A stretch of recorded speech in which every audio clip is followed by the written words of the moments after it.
संतों की तपस्या पर जो उंगली उठाते ना कि संत ऐसे होते वैसे होते, जरा सुनो ध्यान से। रुखड़नाथ बाबा जी नारदा गांव छत्तीसगढ़ भिलाई में आए, 250 महात्माओं को लेकर आए। उन्होंने तप किया। खैरागढ़ में राजा बैठा करते थे। खैरागढ़ राज्य क्षेत्र में एक बीमारी फैल गई। उस बीमारी का नाम था तिजरा बुखार। पूरे क्षेत्र में फैल गया तिजरा बुखार। आसपास के लोगों ने प्रणाम करके कहा, महाराज बीमारी बहुत ज्यादा है, कोई उपाय करो। बाबा रुखड़नाथ जी ने सुनहरी गाय के गोबर से एक शिलाखंड पर हनुमान जी की मूर्ति को बना दिया और तप के बल पर कहा, जब तक ये मूर्ति यहां है जो भी इनका दर्शन करेगा वो बीमारी से कभी नहीं मरेगा। तो गांव वालों ने कहा, महाराज ये हनुमान जी की मूर्ति तो आपने गोबर की बनाई, कितने दिन चलेगी?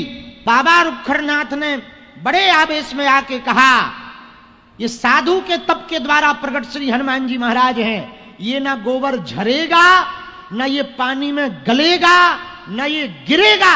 हनुमान जी ऐसे ही रहेंगे, दिनों दिन मोटे होते जाएंगे। गांव वाले फिर शाम को आए सब दर्शन करने। बोले, महाराज तिजरा बुखार बहुत ज्यादा फैला है, आप कृपा करो। तो उन्होंने एक कंबल मंगाया और ऐसे पूरे क्षेत्र की तरफ कंबल घुमाया और धर दिया। गांव वालों से कहा, जाओ बुखार उतर जाएगा। कुछ गांव वाले बोले, बड़े पागल बाबा हैं, कहीं कंबल घुमाने से बुखार हट जाता है? जिन्हें कहा, महात्मा है, चुप रहो।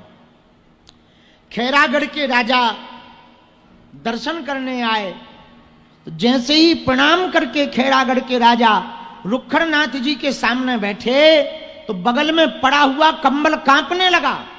तो खैरागढ़ के राजा ने पूछा, महाराज ये कंबल क्यों कांप रहा है? महात्मा हंसते हुए बोले, इसे बुखार चढ़ा है। बोले, मतलब? बोले, जो बीमारी तिजरा बुखार की है वो हमने कंबल पे धर दी, इसीलिए ये कांप रहा है। और ये भयंकर ठंडी वाला बुखार है ना, तो आदमी कांपता है। राजा के किसी मंत्री को लगा उल्लू बना रहे हैं, भीतर कोई खरगोश वरगोश धर दिया होगा तो वो हिल रहा होगा, सो कंबल हिल रहा है। बाबा रुखड़नाथ जी ने ऐसी अपनी छड़ी से कंबल हटाया, कोई जीव नीचे नहीं, अकेला कंबल ही पड़ा, कांप रहा था। महात्मा की ये लीला देखकर उस मंत्री ने क्षमा मांगी, भगवान क्षमा करो, हमारे मन में कुविचार आया था, पर एक बात बताओ, ये कंबल का आप करोगे क्या? बोले, कुछ नहीं, अब इसको धो देंगे तो बुखार भी धुल जाएगा।